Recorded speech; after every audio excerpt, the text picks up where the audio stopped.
No cooling callback. What does that mean? Well, in my scheduling, callback means that you're going back to a service call that you went to originally and you supposedly fixed the problem. But now the customer is calling you back because apparently you did not fix the problem. So it's a callback. We do not want a callback. In every company that you work for, callbacks are frowned upon. So that means that you didn't fix it right. So what happened here was I went there originally because the unit was not cooling and they had a refrigerant leak. So I went there and I used a leak sealer that is called Leak Saver. I usually don't use leak sealers, but this is an old system. So I figure, what could it hurt? So I use this product called Leak Saver, and I'll post a link on the description down below afterwards. But expecting it not to work, and I let my customer know, hey, I've used these injectable products before, different types, and they never work. It's like rarely do they work. They work like 1 out of 10 times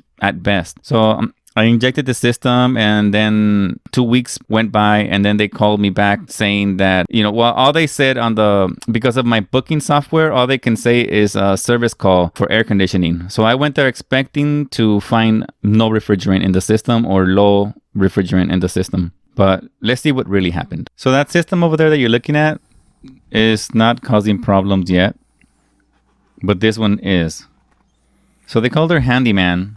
And their handyman repaired a condensate leak, as you can see right there, little piece of metal. And they taped it to the PVC pipe. And there's the water damage that it was causing. So they were able to catch it early. There's the evidence that he used the correct PVC glue. I'm just kidding. Apparently he spilled this PVC glue. It's happened to everybody. The vent pipe, I'm not happy with, but that's what it is. Now you see the evaporator coil. It's leaning the wrong direction, opposite of where the drain is on the evaporator coil. That's why we're having a problem. Here you see the pigtail, and they're stealing power for whatever reason. You can see that Romex, and they pulled the wires out of the furnace, which is a no-no to connect the Romex. You got to put a Romex connector and then the pigtail inside the furnace, and you can't share it with it. It has to be dedicated power to the furnace always. Now I'm pulling the cover out for the filter. Trying to put the new filter in there, but you see it doesn't fit. I don't know why. There's a miscommunication between the air conditioning guys and the sheet metal guys. There's some kind of miscommunication where they can't coordinate the size of the filters or the plenums. Supply and return plenums are always not exactly correct. Yeah, it's really aggravating when I get a supply plenum or return plenum and it just doesn't fit correctly. It doesn't make any sense to me, but it is what it is. And if you fold a filter over like this, or if you see your HVAC guy do this, don't worry about it. It's fine. It's not going to affect the performance whatsoever. Sometimes I have to cut them because they're too big. And I'll still try to tape on the end piece just to keep the frame intact and keep it firm. But here's another problem. You see how I'm trying to slide that in there? It doesn't slide easy because there's this thing I usually cut at a 45-degree angle. That one little edge that I showed you.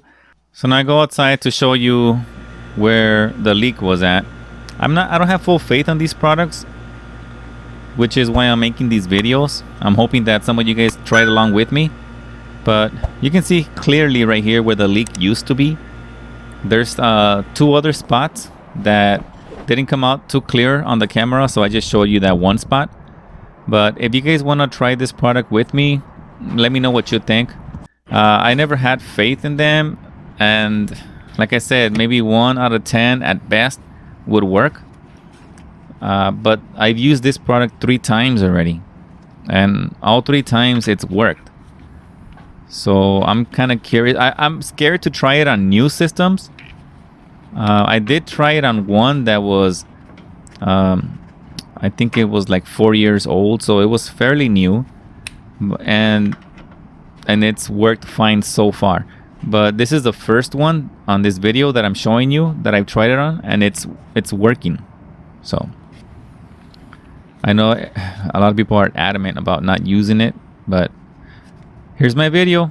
I'm forming my own conclusion based on my own experience.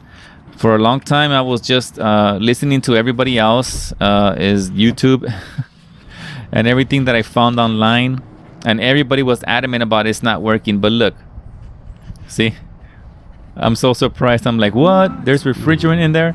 I was just so surprised that there was refrigerant in there.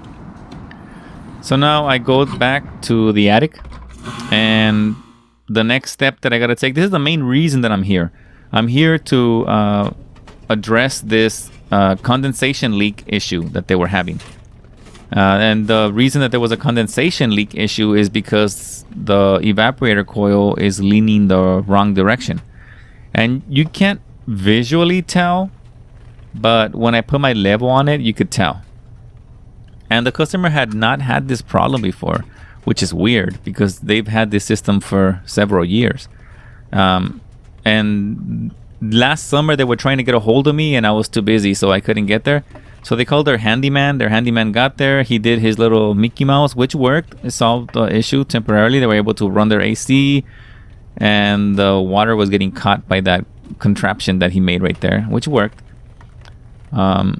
He's not an air conditioning guy, so you can't blame him. He did what he knew how to do, and he fixed the problem. He got the job done.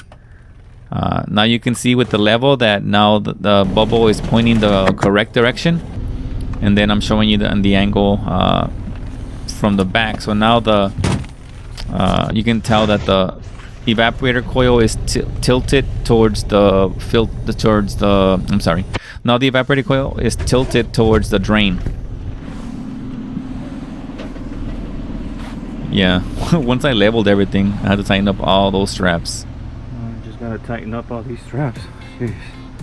So this is the product that I used. I used this Leak Saver UV refrigerant leak saver systems up to 5 tons. This one has UV as well as refrigerant leak sealer, which is great because if it fails, you did a 2-in-1. So now you just turn on most of us have our UV light kits that we're able to just put on our little funny looking yellow glasses and our flashlight, and then just hunt for the fluorescent dye that sticks out when you shine the light on it.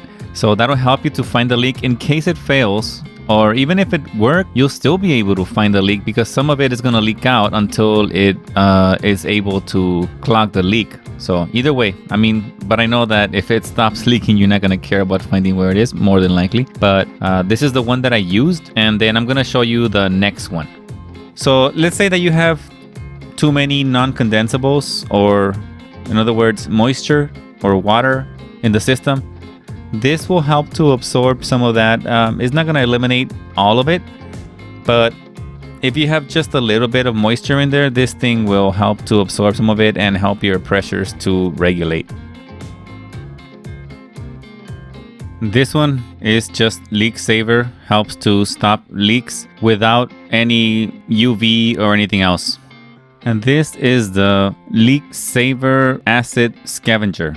So this one is good for up to 5 tons. And if there's any acid in the system, let's say you had a compressor blowout, this will help to neutralize any of the acid inside the system. But I don't know, in case you guys are interested, I'm gonna put the link in the description. And hopefully, I think the coupon code will also work, a 10% off. And you guys let me know if it worked for you. I figured this is an old unit. You saw it's an old unit. So I figured, you know what, it's an old unit. I'm gonna give it a shot. I don't know what you guys think. Maybe comment down below. I know a lot of you are adamant about never using these things, but it's an old unit, R22. I informed the customer. I told them sometimes they work, sometimes they don't. 9 times out of 10, they don't work for me. This one, you saw the leak. A little bit was leaking on the side of the coil. I came back, I checked it, and it wasn't leaking anymore. This was after, how long has it been? 2 weeks? It's been 2 weeks. So there was nothing in there. I charged it. I just came back to check on the charge. Actually, they said it wasn't working, so I thought the refrigerant was all gone. So I went ahead and checked the charge, and it's still holding. So I don't know what you guys think. It's an old system. I figure why not give it a shot. And it's cheaper than the other name brand. Plus you get a 10% off. What more do you want? Try it out.